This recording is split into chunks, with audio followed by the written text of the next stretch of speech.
नमस्कार, जय हिंद साथियों। स्वागत है आपका अपने YouTube channel moral education study point में। आज हम आपके लिए हिंदी से सर्वनाम की महत्वपूर्ण वीडियो लेकर आए हैं जो आपकी सरकारी परीक्षा उत्तर प्रदेश पुलिस कांस्टेबल के लिए महत्वपूर्ण है। साथियों, ये आपके सभी सरकारी परीक्षाओं के लिए महत्वपूर्ण है जिसमें हिंदी पूछी जाती है। साथियों, इस वीडियो में अंत तक बने रहें और जिस किसी ने चैनल को सब्सक्राइब नहीं किया है, ईमानदारी से चैनल को सब्सक्राइब करें, वीडियो को ज़्यादा से ज़्यादा शेयर करें, वीडियो को लाइक करें और कमेंट करें। साथियों, जानते हैं सर्वनाम के बारे में। सर्वनाम शब्द जो कि सर्व प्लस नाम के योग से बना है और इसका यानी कि जिसका अर्थ है सबका नाम, यानी कि सर्व प्लस नाम के योग से बना शब्द को सर्वनाम कहते हैं। और साथियों, सर्वनाम जो कि विकारी शब्द के अंतर्गत आता है, विकारी शब्द के अंतर्गत आने वाला शब्द जिसे सर्वनाम कहते हैं। साथियों, इससे प्रश्न पूछ लिया जाता है कि सर्वनाम शब्द किस शब्द के अंतर्गत आता है, यानी कि सर्वनाम किस शब्द के अंतर्गत आता है, जो कि यह विकारी शब्द के अंतर्गत आता है। सर्वनाम जो कि विकारी शब्द के अंतर्गत आता है। और साथियों, इससे यह प्रश्न पूछ लिया जाता है। साथियों, सर्वनाम की परिभाषा: संज्ञा शब्द के स्थान पर प्रयुक्त होने वाले शब्द को सर्वनाम कहते हैं, यानी कि जो शब्द संज्ञा के स्थान पर उपयुक्त होता है उसे सर्वनाम कहा जाता है। और जैसे मैं, हम, तुम, वे, आप आदि, ये सभी सर्वनाम के उदाहरण हैं। और साथियों, इसका शाब्दिक अर्थ होता है सबका नाम, यानी कि सभी का नाम। और साथियों, सर्वनाम दो तरह के होते हैं, जो एक हैं मूल सर्वनाम और दूसरे हैं यौगिक सर्वनाम।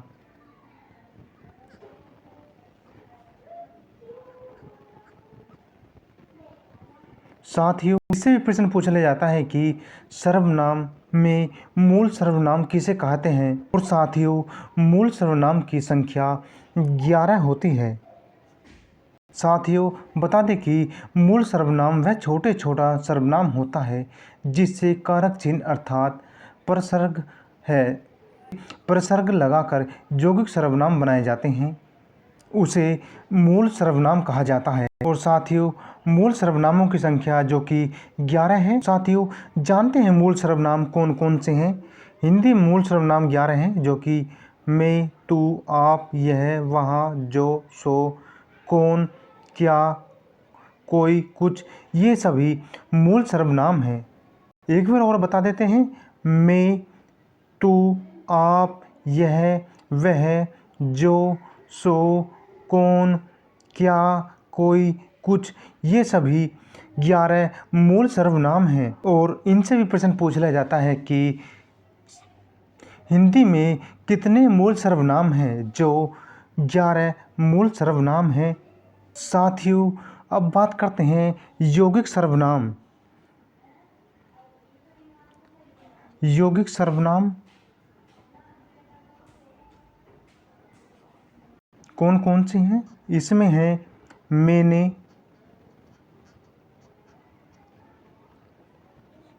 मुझे,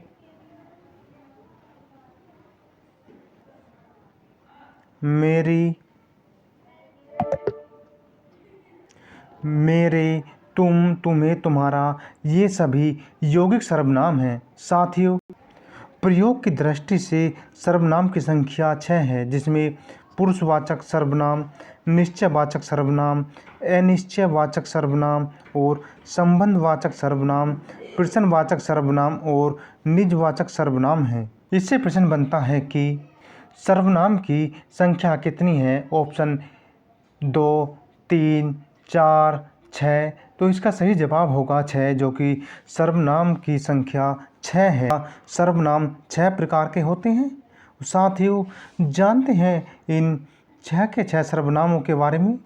पहले है पुरुषवाचक सर्वनाम, जिसमें मैं, तू, वह और मैं का प्रयोग होता है।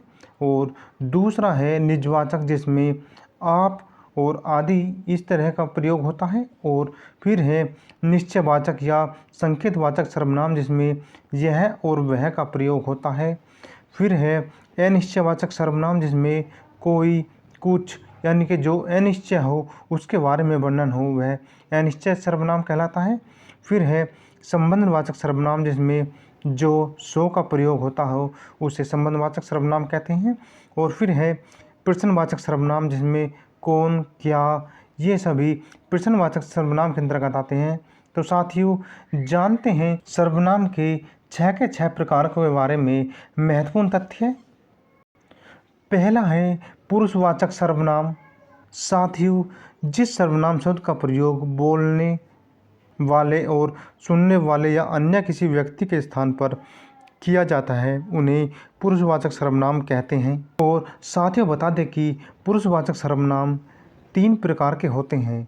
एक होता है मध्य पुरुष, और एक होता है उत्तम पुरुष, और एक होता है अन्य पुरुष। जानते हैं पहले उत्तम पुरुष के बारे में। पुरुषवाचक सर्वनाम जो कि 3 प्रकार होता है और इसमें पहला है उत्तम पुरुष। उत्तम पुरुष वह होता है वे सर्वनाम जिस शब्द का प्रयोग बोलने वाला व्यक्ति स्वयं अपने के लिए करता है। यानी कि उत्तम पुरुष के अंतर्गत वह आते हैं जो व्यक्ति जो स्वयं के लिए प्रयोग करता है, जैसे मैं, हम, मुझे, मुझको, मैंने, हमने, मेरा, हमारा, हमें आदि ये सभी उत्तम पुरुषवाचक के उदाहरण हैं। और साथियों इससे प्रश्न बनता है कि मैंने शब्द का प्रयोग किस सर्वनाम के लिए किया जाता है। इसका सही जवाब होगा उत्तम पुरुष के लिए, जो कि मैंने शब्द का प्रयोग किया जाता है। और साथियों ये सभी उदाहरण इसके याद करना और इनसे ही परीक्षा में प्रश्न बनता है। उत्तम पुरुष से इससे बाहर प्रश्न नहीं आएगा। और साथियों जिस किसी ने चैनल को सब्सक्राइब नहीं किया है ईमानदार से चैनल को सब्सक्राइब करें, वीडियो को शेयर करें और वीडियो को लाइक ज़रूर करें। अब जानते हैं मध्य पुरुष के बारे में। मध्य पुरुष वे शब्द जो सुनने वाले के लिए प्रयुक्त किए जाते हैं उसे मध्य पुरुष कहा जाता है, जैसे तू, तुझे, तुम, तुम्हारे, तेरा, आपका, आप या आपका, आपको, अपने आदि ये सभी मध्य पुरुष के अंतर्गत आते हैं। साथियों हिंदी में अपने से बड़े या आदरणीय व्यक्ति के लिए तुम और तुम की अपेक्षा आप और सर्वनाम का प्रयोग किया जाता है। यानी कि हिंदी में आपसे बड़े या आदरणीय व्यक्ति के लिए तुम की अपेक्षा आप का प्रयोग किया जाता है, जो मध्य पुरुष के अंतर्गत आता है। और साथियों इसके ये उदाहरण यानी कि तू, तुम, तुझे, तुम्हें, तेरा, आपका, आप या आपका, आपको, अपने इससे बाहर प्रश्न नहीं जाएगा। और ये जब भी प्रश्न पूछा जाएगा इनमें से कोई सा उदाहरण उठा लिया जाएगा और उससे प्रश्न बनाया जाएगा और फिर उससे यह प्रश्न पूछा जाएगा। अब जानते हैं अन्य पुरुष। अन्य पुरुष जो कि वे सर्वनाम जिनका प्रयोग बोलने तथा सुनने वाले व्यक्ति किसी अन्य व्यक्ति के लिए उपयुक्त करते हैं, जैसे वह, वे, उन्हें, इन्हें, उनसे, उसे, इसे, उसका, इसका, ये, यह आदि ये सभी अन्य पुरुष के अंतर्गत आते हैं। जैसे इससे प्रश्न पूछ लिया जाता है कि वह व्यक्ति कौन है, यानी कि एक प्रथम व्यक्ति उत्तम व्यक्ति मध्यम व्यक्ति से प्रश्न करता है कि वह तीसरे व्यक्ति के लिए कि वह कौन है। तो जो उत्तम व्यक्ति मध्यम व्यक्ति से प्रश्न करता है जो तीसरे व्यक्ति के लिए, तो वह अन्य पुरुष के अंतर्गत आता है। और साथियों ये सभी उदाहरण इन उदाहरणों से इससे अन्य पुरुष से प्रश्न बाहर नहीं जाएगा और इनसे ही प्रश्न पूछा जाएगा। अगला सर्वनाम है निश्चयवाचक सर्वनाम। निश्चयवाचक सर्वनाम के अंतर्गत वे आते हैं जैसे वे सर्वनाम जो किसी निश्चय व्यक्ति या वस्तु का बोध करते हो उन्हें निश्चयवाचक सर्वनाम कहते हैं। यानी कि किसी निश्चय व्यक्ति या वस्तु का बोध किया जाता हो तो उसे निश्चयवाचक सर्वनाम कहते हैं। और इसके एग्जाम्पल की बात करें तो साथियों यह, वह, इस, उसे, ये, वे आदि यह निश्चयवाचक सर्वनाम के अंतर्गत आते हैं। और साथ ही इसका पहला एग्जाम्पल है यह मेरी पुस्तक है, यानी कि इसमें जो यह का प्रयोग किया गया है, यह निश्चय किया गया है कि निश्चय है कि ये मेरी ही पुस्तक है, कि जो इस पुस्तक की बात की गई है कि निश्चय है कि ये मेरी ही पुस्तक है, यानी कि यह पुस्तक मेरी है न कि अन्य व्यक्ति की। और इसका अगला उदाहरण है वह आपकी घड़ी है, कि इसमें भी निश्चय किया गया है कि जो यह घड़ी है वह आपकी ही घड़ी है, यानी कि वह का जो प्रयोग किया गया है वह इस घड़ी के लिए किया गया है कि वह घड़ी जो है वह आपकी घड़ी है। साथियों, निश्चयवाचक सर्वनाम में जो कि यह वह इस उस ये वे और ऐसे ही निश्चयवाचक सर्वनाम का प्रयोग किया जाता हो तो वह निश्चयवाचक सर्वनाम ही कहलाता है। अगला सर्वनाम है अनिश्चयवाचक सर्वनाम, यानी कि वे सर्वनाम शब्द जिससे किसी निश्चित व्यक्ति या वस्तु का बोध नहीं होता हो बल्कि अनिश्चय की स्थिति बनती हो, यानी कि जिस वस्तु का या व्यक्ति का किसी निश्चय के लिए बोध न होता हो और वह अनिश्चय कहलाता है या वह अनिश्चय वाचक सर्वनाम कहलाता है। और साथियों, उनमें अनिश्चयवाचक सर्वनाम कहते हैं या उसे अनिश्चयवाचक सर्वनाम कहते हैं, जैसे कोई, कुछ, किसी आदि, ये सभी अनिश्चयवाचक सर्वनाम के उदाहरण हैं। और साथियों, इसका महत्वपूर्ण प्रश्न कर लेते हैं। कोई आ रहा है, इसमें निश्चय नहीं है कि कौन आ रहा है, तो इसका कोई जो आ रहा है यह अनिश्चयवाचक सर्वनाम का ही एग्जाम्पल है। और इस तरह से ही परीक्षाओं में आपसे प्रश्न पूछा जाएगा। और अगला उदाहरण है कि कुछ वहाँ कुछ नहीं रखा है, कि वहाँ कुछ नहीं रखा है, कि उसने देखा कि वहाँ कुछ नहीं रखा है, यानी कुछ जो है यह भी अनिश्चयवाचक सर्वनाम का उदाहरण है। किसी व्यक्ति ने कहा कि देखना कि वहाँ क्या रखा है, तो उसने बताया कि वहाँ तो कुछ नहीं रखा है, तो यह कुछ, कोई और किसी आदि का प्रयोग जो होता है वह अनिश्चयवाचक सर्वनाम के लिए होता है। साथियों, इस प्रश्न जो कि यह है वह कुछ नहीं खा रहा है, तो इसमें कुछ का जो प्रयोग हुआ है कि इसमें देखा गया है कि वह जो व्यक्ति बैठा है वह कुछ नहीं खा रहा है, जो कि अनिश्चयवाचक सर्वनाम का उदाहरण है। अगला सर्वनाम है संबंधवाचक सर्वनाम। साथियों, संबंधवाचक सर्वनाम उन्हें कहते हैं जो जहाँ जो और सो का प्रयोग होता हो, यानी कि एक व्यक्ति से दूसरे व्यक्ति के संबंध को बताने को संबंधवाचक सर्वनाम कहते हैं। वे सर्वनाम शब्द जो